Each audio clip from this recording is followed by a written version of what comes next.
नमस्कार, मैं Vinod Chahar JSBT classes में आपका स्वागत करता हूं।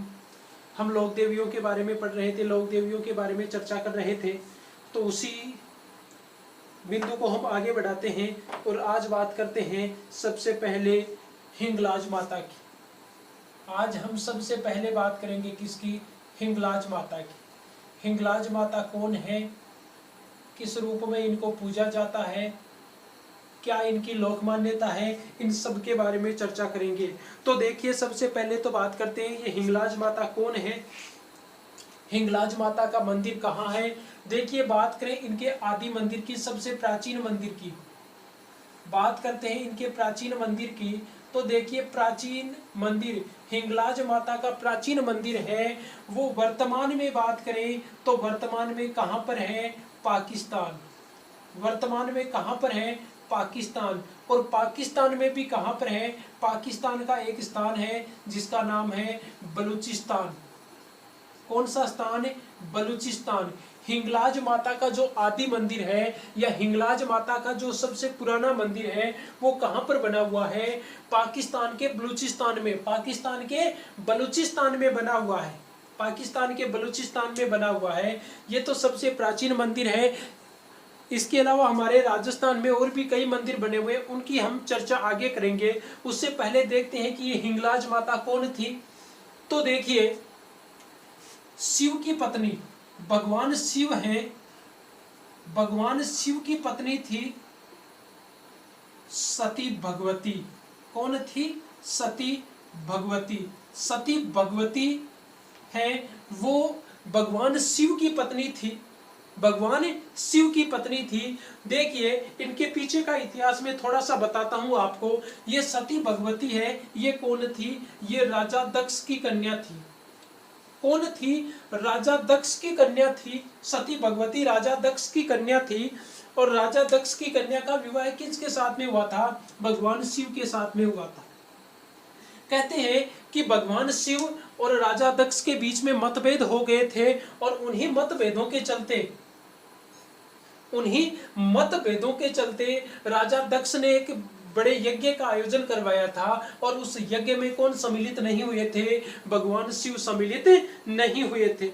भगवान शिव इसमें सम्मिलित नहीं हुए थे।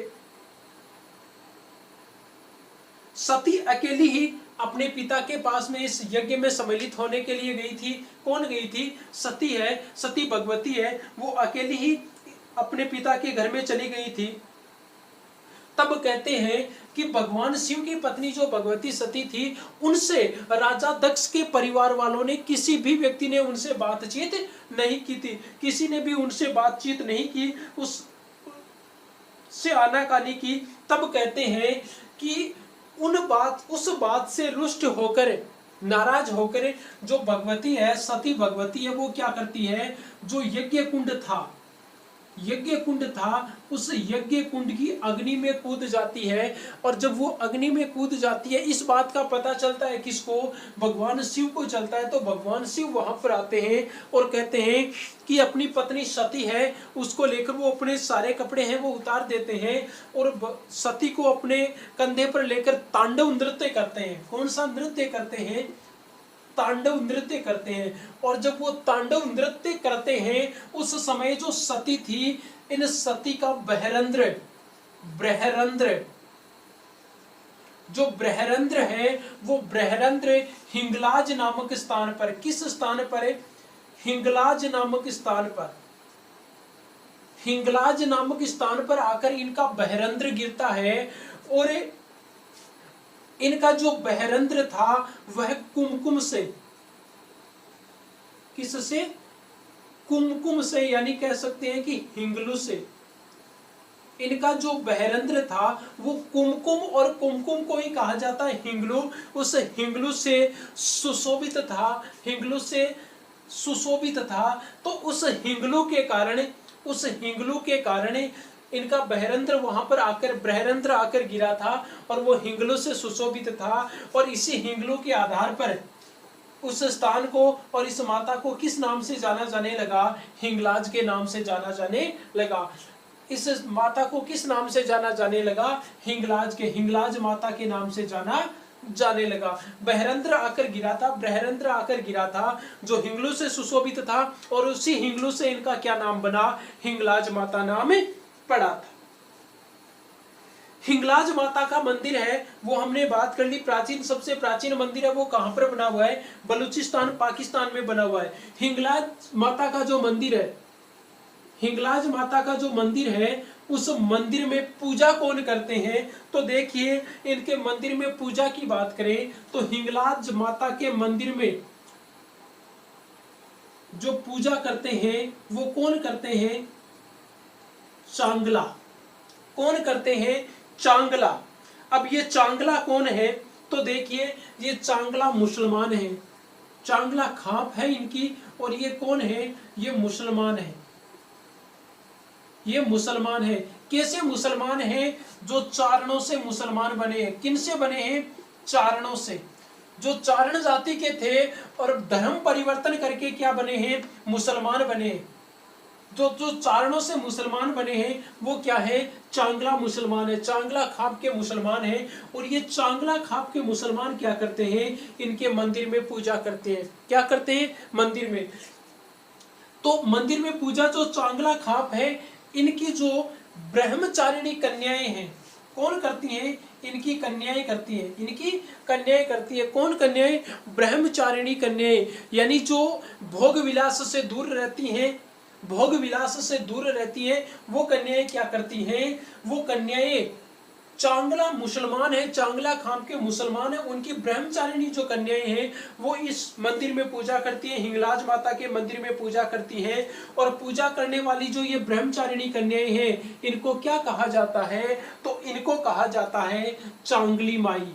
ये किस नाम से जानी जाती है, ये चांगली माई के नाम से जानी जाती। हिंगलाज माता के मंदिर में जो चांगला खाप की, चांगला मुसलमानों की जो ब्रह्मचारिणी जो कन्याएं पूजा करती हैं, उनको किस नाम से जाना जाता है, तो उनको चांगली माई के नाम से जाना जाता है। अब आगे देखते हैं, हिंगलाज माता के बारे में और जानकारी प्राप्त करते हैं। तो देखिए हिंगलाज माता का प्राचीन मंदिर बलूचिस्तान पाकिस्तान में है। अपने राजस्थान में हिंगलाज माता के मुख्य मंदिरों की बात करें कि मुख्य मंदिर कौन कौन से हैं, तो देखिए इनका मंदिर एक तो बना हुआ है, एक मंदिर बना हुआ है जोधपुर, एक मंदिर बना हुआ है, सॉरी इनका एक मंदिर बना हुआ है बाड़मेर, और बाड़मेर की है सिवाना तहसील। बाड़मेर की कौन सी तहसील, सिवाना तहसील। बाड़मेर की सिवाना तहसील, और सिवाना तहसील में कौन सा स्थान है, 56 की पहाड़ियां। कौन सी पहाड़ियां, 56 की पहाड़ियां। 56 की पहाड़ियां, और 56 की पहाड़ियों में एक गुफा है, और उस गुफा का नाम है कोयलिया गुफा। कौन सी गुफा है, कोयलिया गुफा। कौन सी गुफा, कोयलिया गुफा है। और इस कोयलिया गुफा में किसका मंदिर बना हुआ है, हिंगलाज माता का मंदिर बना हुआ है। सिवाना तहसील है, और ये कहां पर है, जोधपुर में। जोधपुर की सिवाना तहसील में एक स्थान पड़ता है जिसका नाम है 56 की पहाड़ियां, और 56 की पहाड़ियों में एक गुफा है जिसका नाम है कोयलिया गुफा। और इस कोयलिया गुफा में मंदिर बना हुआ है। और यहाँ का जो मंदिर है, इस मंदिर की पूजा कौन करते हैं, इसकी पूजा करते हैं पूरी सन्यासी। इस मंदिर में पूजा कौन करते हैं, तो इस मंदिर में पूजा करते हैं पूरी सन्यासी। बात करें इनके दूसरे मंदिर की, तो इनका दूसरा मंदिर है वो बना हुआ है चूरू जिला, और चूरू जिले का एक स्थान है जिसका नाम है बिदासर। कौन सा, बिदासर। और बिदासर में एक स्थान है जिसका नाम है नाथों का अखाड़ा, नाथों का अखाड़ा।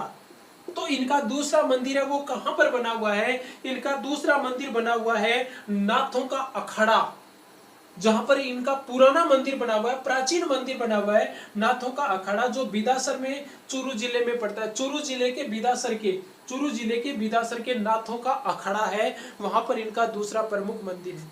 बात करें इनके तीसरे मंदिर की, तो तीसरा मंदिर सीकर जिला, और सीकर जिले का एक स्थान फतेहपुर। कौन सा, फतेहपुर। सीकर जिले का एक स्थान है फतेहपुर, और फतेहपुर का स्थान है बुधगिरी। कौन सा? बुधगिरी। तो इस बुधगिरी नामक स्थान पर इनका मंदिर बना हुआ है हिंगलाज माता का। सीकर जिले के फतेहपुर के बुधगिरी नामक स्थान पर इनका मंदिर बना हुआ है, हिंगलाज माता का मंदिर बना हुआ है। और यहाँ पर पूजा कौन करते हैं? यहाँ पर पूजा करते हैं गिरी सन्यासी। बुधगिरी में, फतेहपुर बुधगिरी सीकर जिले में जो इनका मंदिर बना हुआ है हिंगलाज माता का, वहां पर गिरी सन्यासी है, वो इनकी पूजा करते हैं।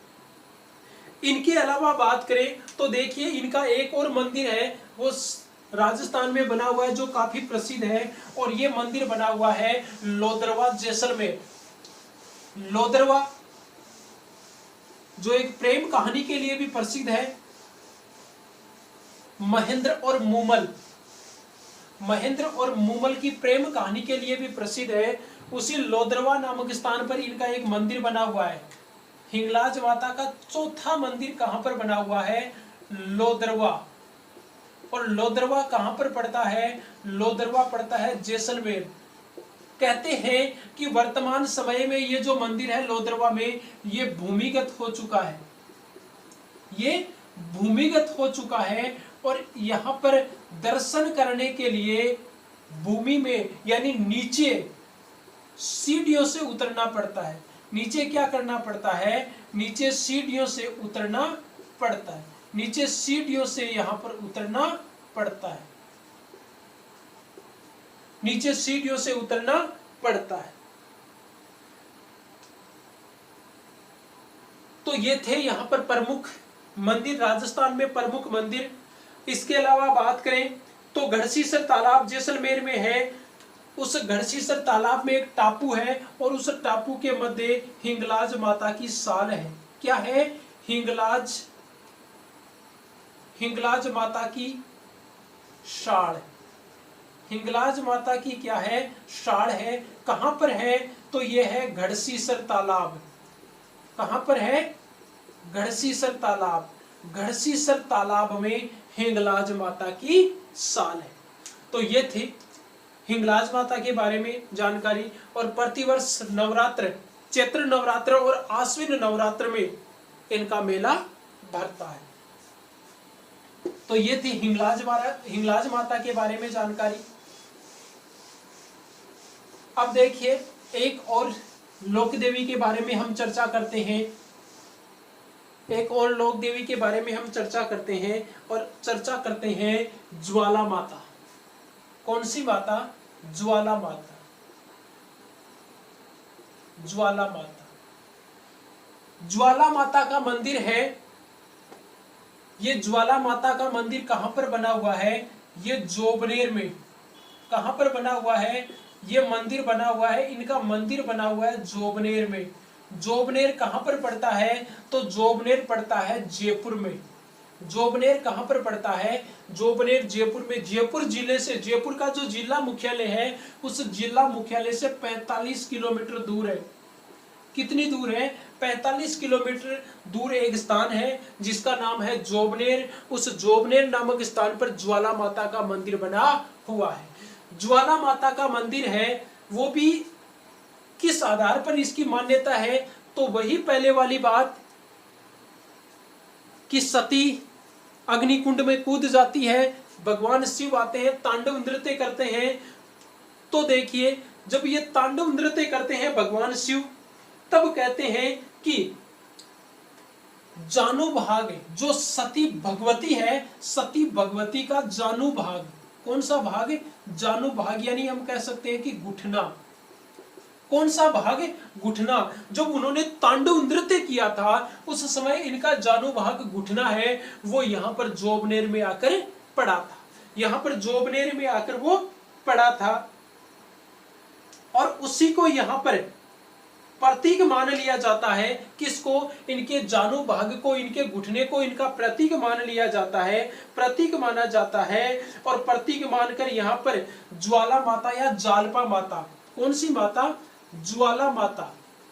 ज्वाला माता या जालपा माता के रूप में यहाँ पर पूजा होने लगी। लोग इनको किस नाम से पूजने लगे? ज्वाला माता या जालपा माता के नाम से पूजने लगे। और ज्वाला माता का मंदिर कहां पर है? जोबनेर जिला जयपुर में इनका मंदिर स्थित है।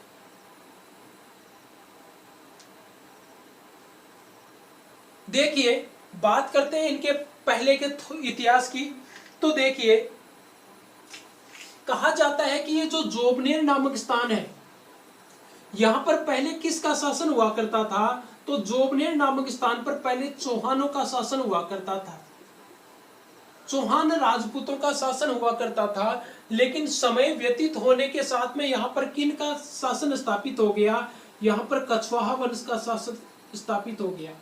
किन का हुआ? कछवाहा वंश का शासन स्थापित हुआ। और कछवाहा वंश में सबसे पहले जो पृथ्वीराज कछवाहा थे, पृथ्वीराज कछवाहा थे, उनके पुत्र थे पृथ्वीराज, उनके पुत्र थे जिनका क्या नाम था? जगमाल। क्या नाम था? जगमाल। तो चौहानों से यहां पर कछवाहा वंश स्थापित किया। पृथ्वीराज के पुत्र पृथ्वीराज, कछवाहा के पुत्र जगमाल, और जगमाल के पुत्र थे खंगारोत।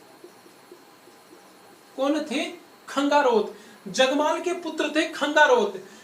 जो ये ज्वाला माता है, ज्वाला माता को खंगारोत जो वंश था, कौन सा वंश? खंगारोत वंश। इस खंगारोत वंश की क्या माना जाता है? इस खंगारोत वंश की ये कुल देवी मानी जाती है। कछवाहों में खंगारोत जो था, खंगारोत का जो वंश था, इस खंगारोत के वंशजों की ज्वाला माता क्या मानी जाती है? तो इनकी ये कुल देवी मानी जाती है। खंगारोत शासकों की हम कह सकते हैं कि ये खंगारोत शासकों की कुल देवी थी। ज्वाला माता के बारे में जनश्रुति चलती है, लोगों से सुनी हुई बातें हैं। लोग इनके बारे में कहते हैं कि एक बार जयपुर के जो शाही सेनापति थे, जयपुर के शाही सेनापति थे लाल बेग। कौन थे? लाल बेग। लाल बेग जो थे, जिन्हें मोहम्मद मुराद के नाम से भी जाना जाता है, ये जनश्रुति है। और इस जनश्रुति में क्या कहा गया है? जनश्रुति है कि जयपुर के जो शाही सेनापति थे,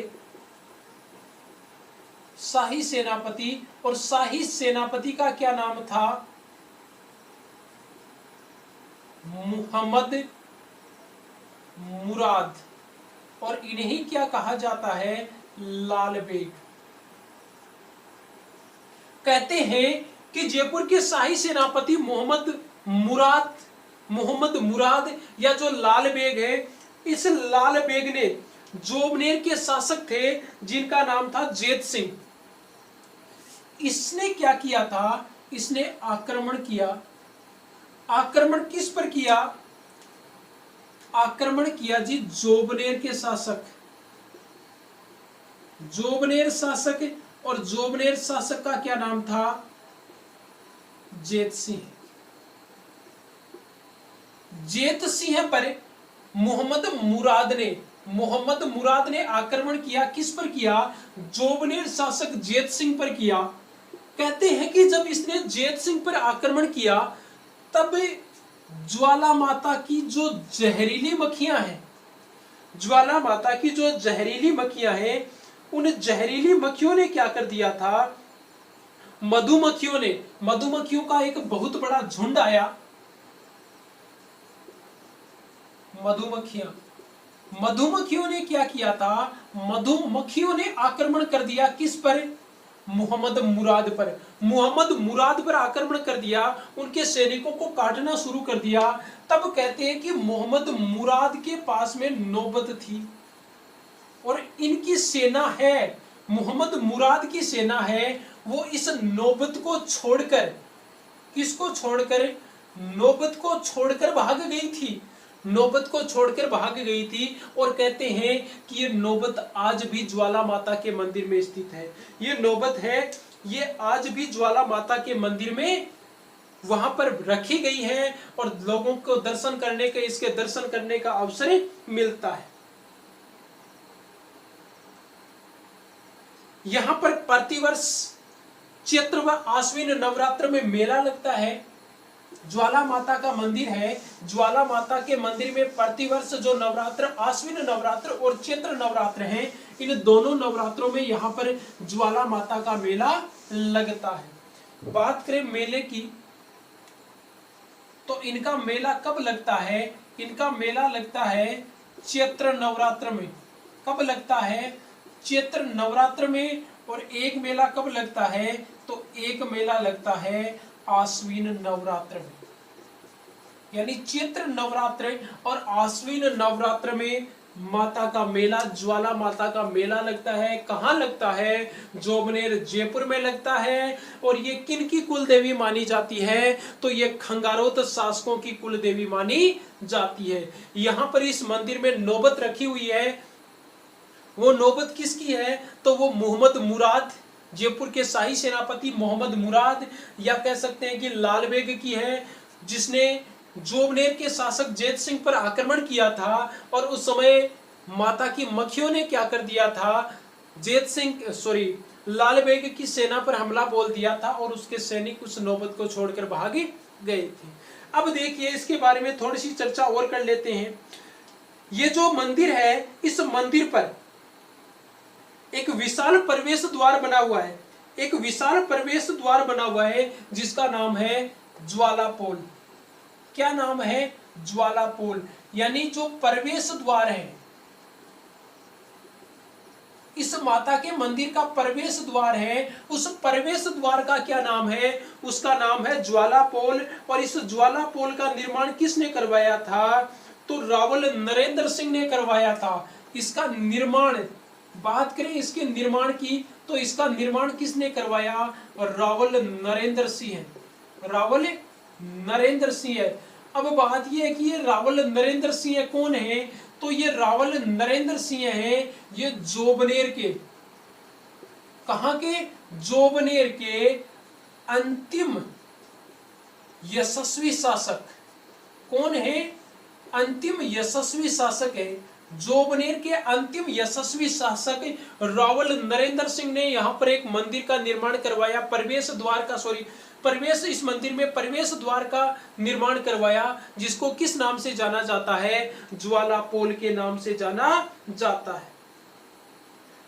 और इस प्रवेश द्वार पर एक लेख लिखा हुआ है, और वो लेख लिखा हुआ है जो, वो क्या है? वो है आईजी सपने खंगार राव के। जो लेख लिखा हुआ है, ये जो ज्वाला पोल है, इस ज्वाला पोल पर एक लेख लिखा हुआ है, कुछ लिखा हुआ है। और क्या लिखा हुआ है? लिखा हुआ है आईजी सपने खंगार राव के।